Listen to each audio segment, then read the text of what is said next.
So it's crazy, right? So my dad's Not father, all cases, though. Let me say that. My dad's father, so my grandmother she had 2 kids, one guy, and then 4 kids, another guy, right? Okay. So my dad's father started slowly but surely coming into his life. You said my grandmother was outside? No, she wasn't. I'm joking. She had 6 kids by 2 guys. I was joking. Don't be trying to play my grandmother.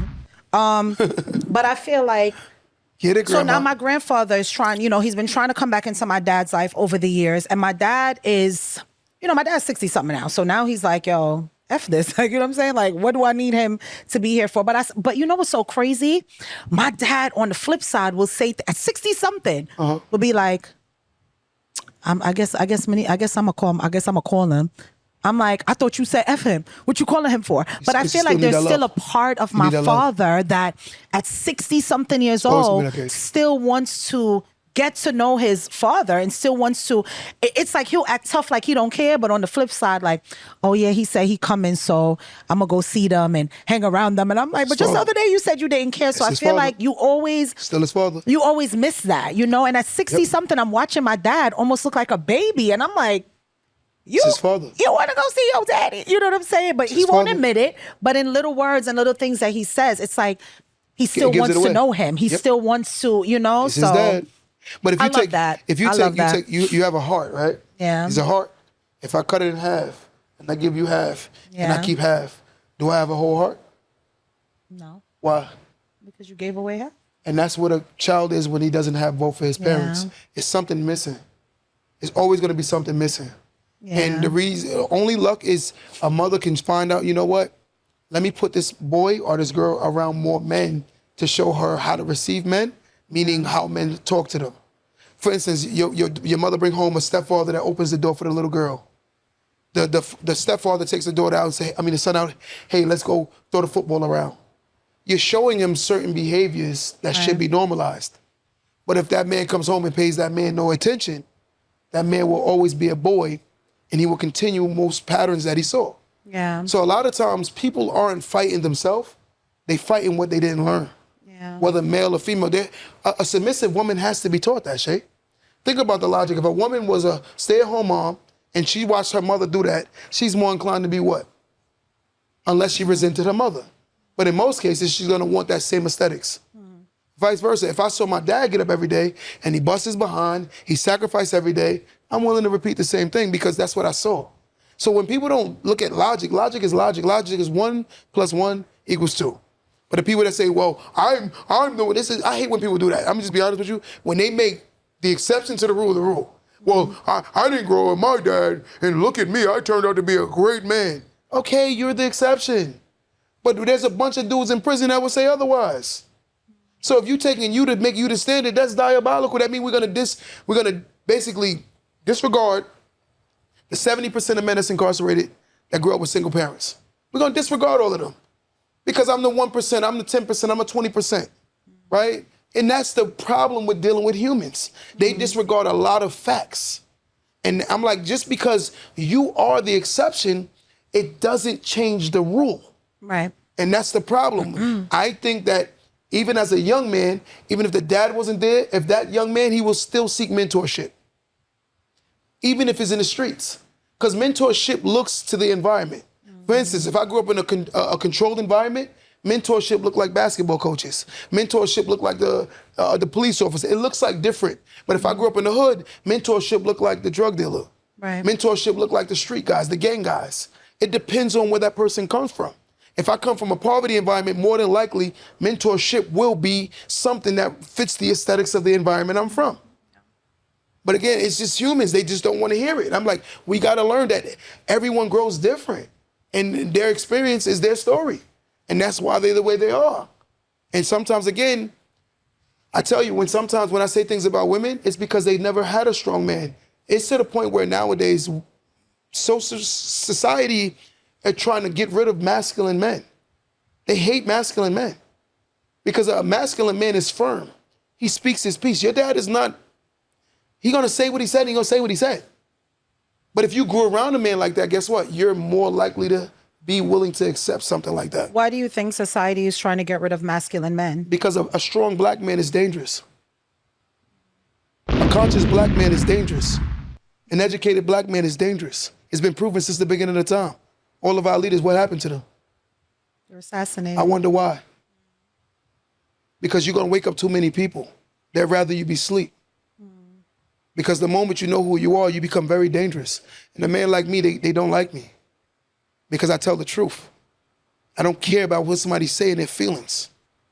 I'll tell a man to get your life together. Stop chasing women. Go chase a responsibility and put your mother in a better position. The first woman you say you love is struggling, and you're looking for somebody else to go struggle with. You didn't even take that woman out of that situation first. And you trying to look for another person? I tell that little girl, stop playing house and prematurely thinking that man gonna marry you when you already giving him all the goods. And you think he gonna love and respect you? You already gave him the whole kitchen sink. It is nothing that for the eye of the vision. I seen your whole body naked, right? But again, it's just what it is. We can't look at our feelings. We have to look at logic and understand that a lot of times when I talk, the women that didn't have certain healthy aesthetics, I meet some women that get in my DM, you know what they say? Yo, my dad was just like you. My dad, and I said, was your dad a strong man? Did your dad carry his family? Yep. Because the truth of the matter is, a man is not built in comfort. A man is built in chaos. A man is not built in comfort. A man is built in chaos. A man has to learn how to be a man in chaos. Trials and tribulations is what help a man become a great man. And any man that doesn't understand that, they haven't reached the full level of manhood. So what is your advice to some men who you feel like haven't reached that pinnacle of manhood that they need to get to, but they're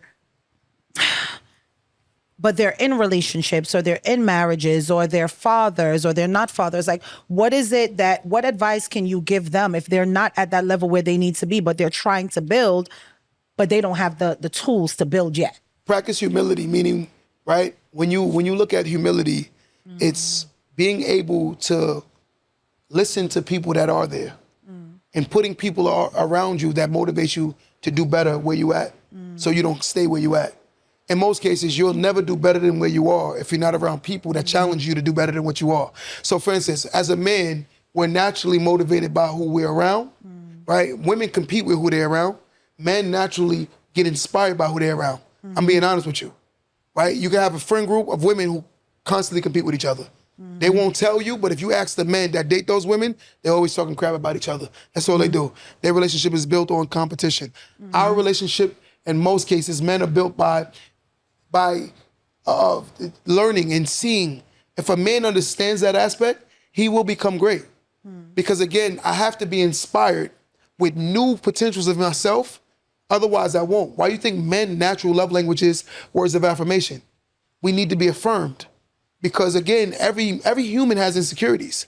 But I genuinely believe men are very insecure.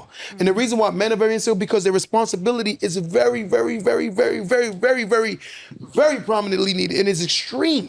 A man's role is extreme comparable to a woman's. The expectations of what a man is expected to do in a relationship and a woman is not the same. I'm sorry. And if I lie to myself and anybody on my live that lied, that means you not living in truth. Men are expected to do so much more than women. Well, I guess the expectation versus the reality that some people are living is different, because there may be an expectation for men to do more, but a lot of people aren't living that reality. Because they haven't had the example of their reality. That's why they falsify and pretend that they're in positions they're not. Some of the guys that are fighting is because their dad didn't teach them how to be that.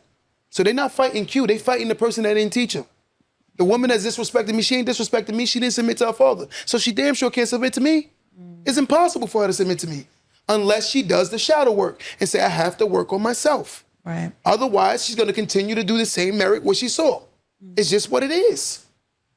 You're sitting in the same classroom and you're passing a test and you think you're winning. But you're in the same class every year because you haven't elevated yourself and were willing to work on yourself. But it takes a level of humility to say, hey, I need to do work on myself. And there's nothing wrong with that. Right.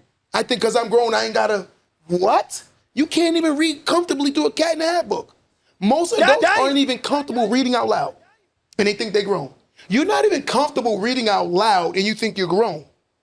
Look at what I just said to you, Shay. That's a scary aspect. I'm talking about men and women who are scared to death to read out loud, but they tell they grown. You ain't grown, you're just a big person who can't read. And that's all. They said the average American has a reading level of 5th grade. 5th grade. Average adult? Average adult American has an average reading level of 5th grade. Why do you think some of the kids distracted the class when you told them to read? And that adult is still outside in reality, still with those same issues. And now that person is the person that's giving you information on how you should be as a woman. That's the person that's giving you information on how I should be as a man. These people are who we learn from, and this is the problem that we have. Social media has given anybody and everybody a platform with no receipts.